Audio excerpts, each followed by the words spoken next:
What's up, and welcome back to Interpreting the Stars, where today we're talking about the new 2020 horror film, The Turning, starring Mackenzie Davis, Finn Wolfhard, and Brooklyn Prince, and it is based on a very, very old book called The Turn of the Screw. This is one of those rare cases I've been hearing so much about how CinemaScore almost never scores a movie an F score, but this one was scored F along with 2020's The Grudge. Again, I score movies F all the time. I've only seen 19 movies from this year, and 5 of those 19 I've scored an F. It's not a big deal. That being said, I usually jump at the chance to see a horror film, even if it is technically horrible, because I love the experience. So prepare for your mental pendiculation for this one, and let's get cracking.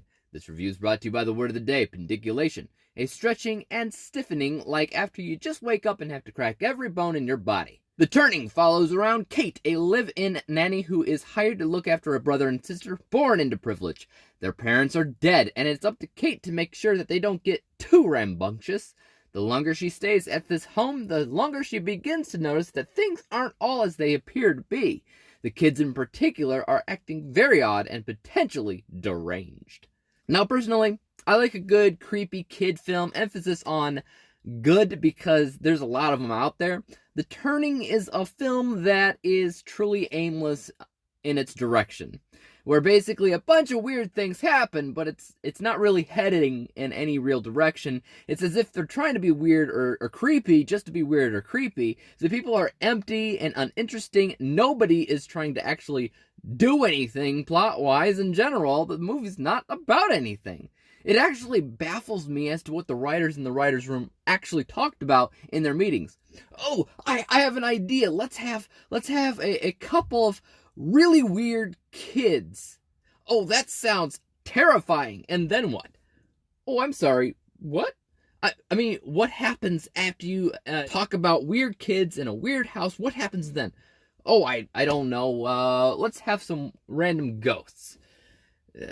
Okay, but what else? We have to establish the WH questions, right? What's actually happening? Why are the kids creepy? Why is the things in this house happening the way that they are happening, and what is it all leading up to? Oh my gosh, those are all really good questions, and I'm sure I will let you know as we go along.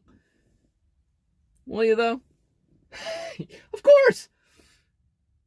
In a word, this movie is stupid. I like how it began. I liked the initial setup. Heck, even the first few exterior shots of this big, scary house were actually pretty amazing in general. But the second that these kids show up, my interest in the film started to dither a little bit. They weren't necessarily that creepy. I don't know if it was bad acting or what, but they had some bad chemistry with each other as siblings, which I really never believed that they were related. And Finn Wolfhard's chemistry with Mackenzie Davis's character was also a bit bizarre for me because, again, not in a creepy way, it's just in an off-putting way that made me think he was miscast. Mackenzie Davis did have some good chemistry with the little girl, but that's only when they were laughing together. Whenever the little girl's trying to be creepy too, it went back to being overly unauthentic. Beyond that, one thing that people cannot not talk about with this movie is the end. It's both something that's hard not to spoil and hard to spoil at the same time because nobody seems to know what the heck even happens. For the most part, that's because it's not an ending. To me, it felt like they didn't know how to end it, so they tried to do something crazy that'll make you go banana sandwich, but whenever you want an ending to go nuts, you need to cover yourself, make it clever, put exposition in there, put some kind of crazy rising tension music in there, put an extra sequence in there that helps explain what the heck is even happening. Without it, all you have is something incredibly unclear, messy, and quite honestly, annoying. It doesn't make you think. It isn't highbrow. It's a scapegoat for the fact that they didn't know how to end a story that wasn't even going anywhere in the first place. Could you create an unverified theory as to what's actually happening in this at the end of this film? I'm sure you could, but why would you even want to for a movie that, as a whole, is just annoying, dull, bland, and just is empty stereotype after empty stereotype to further the story? Let's look at the final score. When I try to be as unbiased and fair as possible, there's still not much to this movie that I can really consider great or even competent. It mostly feels like an empty story with empty characters and an empty narrative, most of which has no purpose and makes the viewer scratch their head as to why this thing even exists.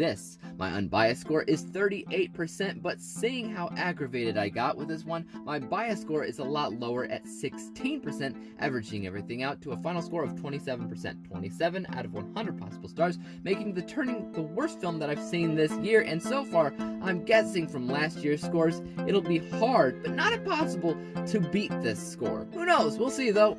Guys, tell me your thoughts on The Turning horror film. Are the critics just overlooking one of the greatest horror films of all time? Or are we all right in calling it toxic sludge? Let me know below. As for YouTube, you know what to do. If you like this review, make sure that you hit the subscribe button below because there's more like it coming out. Hit the thumbs up button because that always helps out my channel. And don't forget about the little bell icon because that'll help notify you when I come out with my next review. And until then, peace out!